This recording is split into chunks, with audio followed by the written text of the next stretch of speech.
he said. Without me, you're nothing. I walked away quietly. Today I own a $15 million empire, and he's begging for a $500 loan. Where in the world are you watching this from, and what time is it? Subscribe now, because this story won't just entertain you. It might haunt you. I still remember the sound of my own breathing that night, the shallow rise and fall of my chest as I stood at the edge of my old bedroom window, looking out over the cracked driveway where his car had once waited for me, headlights flashing like promises I was too young to doubt. My name doesn't matter right now, just know that once, I was a girl who thought love was something you had to earn. Something that came in pieces you collected over years of swallowing your own voice. I grew up in a house where silence was currency, where my mother's eyes flicked nervously toward the clock whenever my father raised his voice, where my little brother learned to tiptoe through the living room so he wouldn't trigger the storm. I was the golden child, the one who got straight A's, the one who wore the pretty dresses and kept her hair neat, the one who knew how to make everyone proud except myself. I learned early how to listen, how to shrink, how to disappear when needed, and when he came into my life with his easy laugh and sharp eyes, I thought I'd finally found someone who saw me, someone who could pull me out of the cage I didn't even know I was in. But here's the thing they never tell you about cages. Sometimes you get so used to the shape of the bars, you mistake them for safety. He was older, charming, the kind of man who walked into a room and made it his without even trying, and I wanted to be part of that. At first, he lifted me up, told me I was brilliant, special, unlike anyone else, and I drank his words like a woman dying of thirst. He taught me things, sure, how to negotiate, how to read people, how to play the game, but he also chipped away at me quietly, skillfully, until I started to wonder if maybe he was right when he said I wasn't as smart as I thought, or when he laughed that soft, dangerous laugh and said, "You'd be lost without me." And the worst part? I believed him. I clung to him because I didn't know I could stand alone. But loss has a funny way of sharpening your edges. After my mother died, something cracked open in me. I remember standing in that cold hospital hallway, the walls too white, the smell of antiseptic curling into my nose, and realizing that the woman who had spent her whole life dimming her own light was gone. And what had it gotten her? A life of fear, of silence, of waiting for permission to be happy. That night I went home, looked in the mirror, and saw the girl I had been. Not the woman I wanted to be. So I started building, quietly, secretly, brick by brick. I stayed with him, outwardly obedient, but inside I was already gone. I studied harder, worked longer, watched how he operated, learned from his mistakes, and slowly began laying the foundation of my own empire. A business that would one day dwarf his. I didn't tell him. Why would I? He never asked. He never saw me. He only saw what I could do for him. And when the day finally came, when I left, when I walked away without a word, no screaming, no fighting, just the soft click of a door closing behind me, he didn't chase me. He thought I'd come crawling back. But I didn't. I built. I grew. I thrived. And now here I am, the owner of something he can't even dream of touching, and he's the one knocking on my door asking for scraps. But this isn't the part where I gloat, not yet. Because as I sit here tonight in my quiet office staring at the text he just sent, "Can we talk? Please, I need your help." I feel something cold curl in my chest. Not satisfaction. Not triumph. Something darker. Something quieter. A memory of a girl who used to believe that love was a cage, that success was measured by someone else's approval, that worth was something handed to you, not something you claimed. I stare at the screen, fingers hovering over the keyboard, and for a moment, just a moment, I wonder, why now? Why him? Why me? My phone buzzes again, a single word this time. Please. And in the silence of that moment, I know this is just the beginning. I stared at the screen again. The same message. Please. It should have been easy to ignore, to let it fade away like the countless other requests I'd gotten over the years, but something about the word please, so small, so fragile, cracked something open inside me. Maybe it was the old familiar ache of wanting to be needed, of wanting to feel like I mattered to someone, anyone. Or maybe it was the ghosts of my past, the things I had buried so deep inside that even I thought I had forgotten them. I thought I was beyond him. I thought I had shed every trace of the girl who used to cling to his every word, the girl who thought his approval was the only thing worth living for. But there it was. That damn word. Please. And in that second I felt it, the first ripple of doubt, the crack in the surface of the empire I had built, The flicker of something darker, something deeper than I wanted to acknowledge. I leaned back in my chair, running my fingers through my hair. This wasn't how I was supposed to feel. I had control now. I had power. I had built something from nothing. But still, it was like I couldn't breathe. The weight of it all, the constant balancing act of keeping everything together, pretending that I was fine, that I was strong, was starting to suffocate me. The empire I'd created, the business, the success, it should have been enough, but it wasn't. And neither was he. He never would be. But somehow in that moment his words pulled me back like they always had. And I hated myself for it. I scrolled back through our old messages, the ones from years ago, from before I left him. It was always the same. I need you. You're nothing without me. You'll never be anything without me. And I believed him. God, I did. I thought I was nothing without him. And when I finally walked away, it wasn't because I'd figured out how strong I was. It was because I had nothing left to give. I had given it all to him, to that damn relationship, to trying to be everything he wanted me to be. And when I had nothing left, he tossed me aside like I was disposable. It had broken me. I knew that now.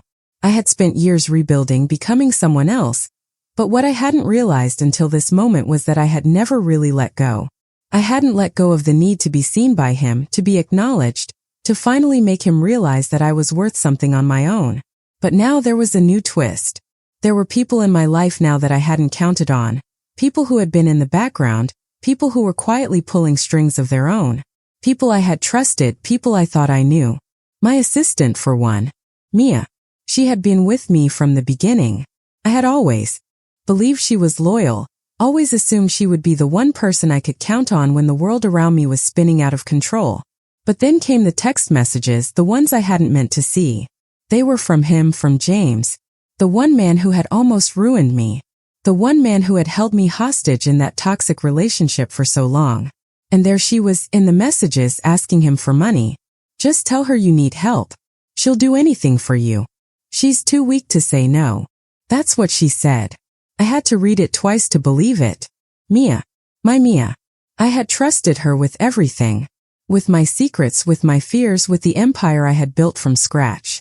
And she was playing both sides. She wasn't just working for me. She was working for him too. That betrayal hit me like a punch to the gut. My own assistant. My closest ally. I felt like the ground was slipping beneath me, like everything I had worked for, everything I had sacrificed, was crumbling in real time. What was the point of all this? What was the point of climbing this high, of becoming this person, if it was all built on lies, on deception, on manipulation? What was I supposed to do with that? I couldn't even trust the people closest to me. I couldn't trust myself. I had spent so long convincing myself that I was better off without him, that I had grown stronger, that I was beyond him, beyond the person he had made me feel like. But now I wasn't so sure. What if I was still that scared little girl, the one who had clung to his words because she didn't know who she was without them? I tried to push it all away, but the truth kept flooding in. Everything felt so twisted now, so broken. I kept thinking about my family, my mother, the woman who had quietly sacrificed everything for my father, who had never once questioned her place in his world. She had never told me what I needed to hear, never told me I could stand on my own, that I was worth more than just being the perfect daughter. She had just accepted her fate, accepted her life as it was, and that was why I had sworn I would never be like her. But maybe I was. Maybe I had been all along. Maybe I was just as trapped as she was, just as incapable of seeing my own worth. I pushed myself up from the chair and walked toward the window, staring out at the skyline that had once been my symbol of success, my proof that I had made it. The lights blurred as my mind raced, the past and present colliding in ways I couldn't untangle. My phone buzzed again. Please, let's talk. I'm sorry. I need you. I felt something in my chest tighten, like a coil being wound too tight. For a second, I wanted to throw the phone across the room. I wanted to scream. But instead I just stood there, staring at the message, and the silence that followed it felt like a betrayal of its own. The truth was, I didn't know what to do anymore. I didn't know what I wanted. All I knew was that I was tired of being scared, tired of being manipulated, tired of pretending that I had all the answers. But what if this wasn't just about him anymore? What if it was about me? What if it was about finding out who I was, without him, without anyone telling me who I should be? I sank down onto the couch, my phone still in my hand, and for the first time in a long time, I didn't know what the next step was. I didn't know how to fight anymore or if I even wanted to, but I did know one thing: this wasn't over. Not by a long shot. And whatever came next, I wasn't going to face it alone. And that's when I saw the letter on the table, staring at me unopened. I didn't even know who had left it there. But I knew with a cold certainty that when I opened it, everything would change. I sat there, staring at the unopened letter for what felt like an eternity. The envelope, plain and ordinary, sat in my hands as if mocking me, daring me to open it. I knew deep down that everything would change the second I read what was inside.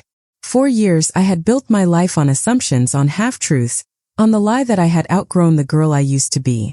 But what if I was wrong?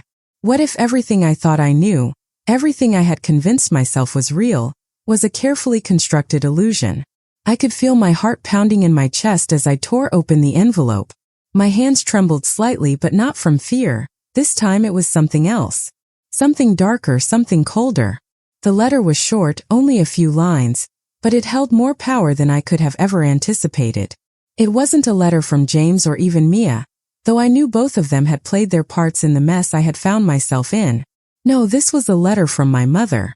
The woman who had always seemed so distant, so cold, so unwilling to give me the love I so desperately craved. The woman who had quietly accepted her place in the world, who had never questioned her life or the choices made for her. But this letter changed everything. It wasn't just a note. It was a confession. I knew, darling. I always knew. I stayed with your father for you. I stayed because I thought you needed to see what it meant to be strong, even when the world was crushing you. But you don't need to follow in my footsteps. You're stronger than I was. Don't let him control you, and don't let them win. Trust no one, not even me. The words burned as I read them again, and something inside me snapped. My mother knew. She knew all along. She had stayed with him, with my father, not because she loved him but because she thought I needed her to. She had stayed in that miserable, suffocating marriage, thinking she was doing the right thing, thinking I needed to learn some twisted version of strength. And all this time I had blamed myself. All this time I had thought I was the broken one, the one who couldn't stand up, the one who was too weak to leave. But now it was clear I had never really been alone. She had known. And she had let me suffer. I stood up abruptly, pacing the room, my thoughts a whirlwind of anger and betrayal. How could she? How could my own mother let me go through that for years, let me suffer at the hands of a man who had torn me apart, who had made me feel like I was nothing? But then the truth hit me. She hadn't just let me suffer. She had been complicit. The woman who I thought had been my pillar of strength had been hiding behind her own cowardice, just like I had. She hadn't protected me. She had played the same game he had for different reasons, but the result was the same. She had used me just like James had, just like Mia had. And I had let it happen. I felt a coldness wash over me. This was where everything changed. No more pretending. No more clinging to the past, to old hurts, to things I couldn't change. I was done being the victim. I was done being the girl who couldn't get out of her own way. I had spent so long trying to make sense of the chaos, of the way people had treated me, but now I saw it for what it was. It was manipulation. It was control. It was all a game. And I was tired of playing. I was tired of being the one who always gave, who always forgave, who always tried to make things right. It was time to take back what was mine. I wasn't sure when it happened, but somewhere between the burning frustration of reading my mother's letter and the realization that I had been living in a lie, something inside me hardened. I felt the shift.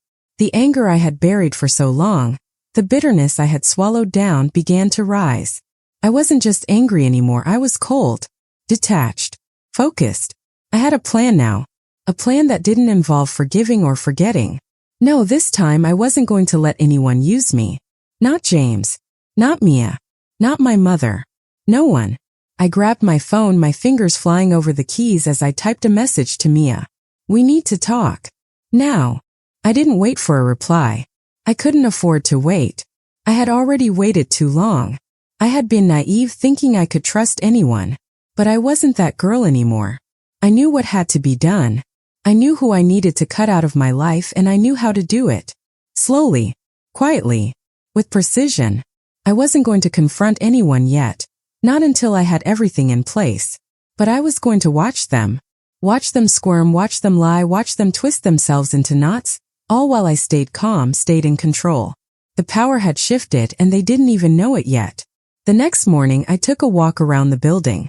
I'd spent so many years inside, focused on my empire, focused on growing something from nothing. But now, as I walked through the empty halls, the cold concrete under my feet, I realized something. Everything had been built on false foundations. The walls, the floors, the doors, it was all a facade. I had never really known who I was, what I wanted. But now I had a chance to change that. I wasn't just going to let the world fall apart around me. I was going to take it. I was going to take back what was mine, and I was going to make them regret underestimating me. When Mia came into the office that morning, I could see it in her eyes. She knew something was off. She knew I wasn't the same person she had been playing with for all these years.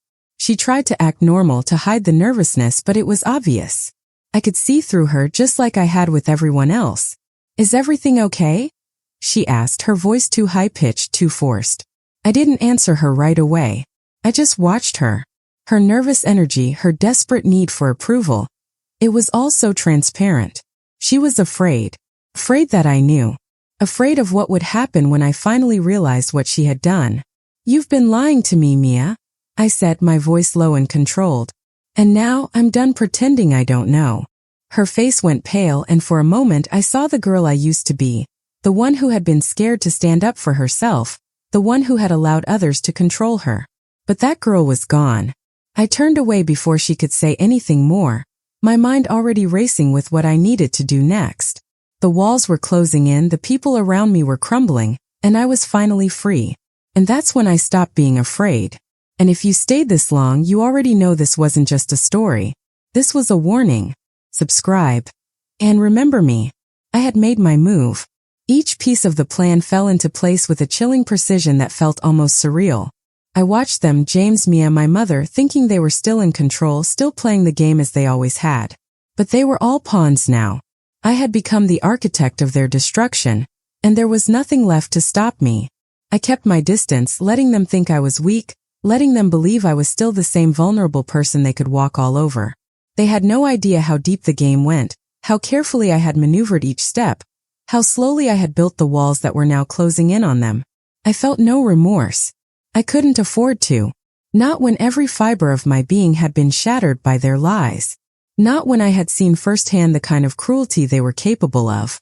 But there was something else in me too, something darker. The deeper I dug into their betrayal, the more I began to see the world as they did. I wasn't just playing for revenge anymore. I was playing for control. I was playing to win. It wasn't long before the confrontation came. The final piece of the puzzle. It was late, just after midnight, when I walked into the room where James had been waiting for me. He didn't even try to hide his surprise when he saw me. I had taken everything from him in such a slow, calculated way that now, standing before him, I could practically feel the weight of his fear. He had underestimated me. He had thought I was just some broken girl who couldn't stand up to him, someone who would cower under his control forever. But he was wrong. I didn't say a word at first. I just looked at him, watching the color drain from his face as he realized the truth. I had won. His mouth opened, but no words came out. I wasn't sure if he was trying to think of an excuse or if he was just too terrified to speak. Either way, it didn't matter. There was nothing he could say that would undo what had already been done. "You don't get to control me anymore," I finally said, my voice low and cold. It was the same line I had said to Mia, to everyone who thought they had power over me. But it meant something more now. This wasn't just about me taking back my life. It was about sending a message. James wasn't just an enemy anymore. He was a reminder of everything I had survived, everything I had been forced to endure. And in that moment I realized something. I wasn't just here for revenge. I was here for closure. He stepped forward, his face twisted in anger. "You think you can just walk away from everything we've built? From everything I've given you?" But his words didn't faze me. I had seen the truth for what it was. Everything he had given me, every scrap of kindness, every small gesture of affection, had been part of the game. A game I had played but no longer needed to. "I don't need you anymore," I said, my voice steady. "I don't need any of you." He lunged at me, but I was already steps ahead, already anticipating his move. It wasn't the first time he tried to intimidate me. It wasn't the first time he tried to overpower me. But this time I wasn't afraid. Not of him, not of anyone. I grabbed the envelope off the table, the one I had received from my mother, and threw it in his face. His eyes widened as he read the words, the confession that had shattered my world. She knew, James, I said softly. She knew, and she never told me. But you thought you could use me, manipulate me, break me. For a moment I saw something shift in his eyes. Guilt, fear, maybe even regret. But it didn't matter. None of it did. Because this was the moment when the world he had built started to crumble, just like the walls he had trapped me behind. The sound of his voice was a whisper now, barely audible. It wasn't supposed to be like this, you know? I thought you'd stay. I thought we could fix it. I almost laughed. The audacity, the sheer arrogance of it all. But I kept my expression cold, my gaze steady. No, you don't get to fix anything. Not anymore. And with that, I turned and walked out of the room, leaving him standing there, the man who had been my captor, my tormentor, reduced to a shell of the person he had once been. But that wasn't the end. Not yet. The real blow came when I found out the truth about Mia. The person I had trusted the most, the one who had been closest to me, had been playing me from the beginning. She wasn't just an accomplice in James's plans. She was the one who had pushed me to this point, the one who had fed me lies, who had whispered words of betrayal into my ear for years. She was the one who had manipulated me, who had used my vulnerability against me. I didn't know how to process it, how to accept that everything I thought I knew about her had been a lie. But I knew one thing for certain, I couldn't let her get away with it. I found her at the cafe we had always met at, the place where we'd shared so many conversations, so many moments of trust. When she saw me walk in, her face paled. She knew. She knew what was coming. Mia, I said, my voice calm, but there was an edge to it now, a sharpness that had never been there before. Why? She didn't answer immediately. She just stared at me, her eyes wide, her hands trembling as she pushed her coffee cup away. I didn't mean for it to go this far, she whispered, but the guilt in her voice was barely enough to mask the trepidation. I was trying to protect you. I thought you needed to know the truth, but I was too afraid. The words barely registered. I had been too blind to see it, but now everything was clear. Mia wasn't the innocent friend I thought she was. She had been pulling the strings all along. She had orchestrated my downfall, just as much as James had. And for what? To get close enough to hurt me, to control me from the inside out? You were never my friend, I said, the words bitter on my tongue. You were a traitor. And you always will be. I walked away from her, and the weight of the truth settled heavily on my shoulders. It was done. They were all done. The last piece of the puzzle fell into place the next day.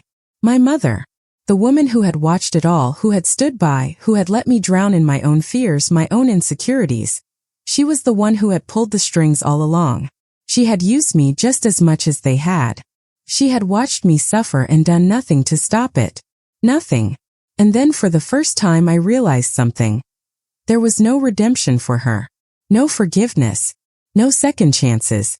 The woman who had given birth to me, the woman who I had wanted so desperately to love me, had never truly loved me.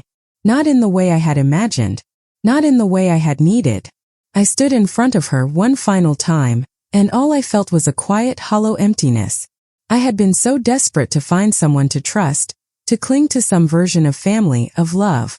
But now I knew the truth. There was no love. There was only power. I turned and walked away, stepping out into the cold night, the world still spinning around me, but for the first time I felt free. The battle was over. I had won. And if you stayed this long, you already know this wasn't just a story. This was a warning. Subscribe. And remember me.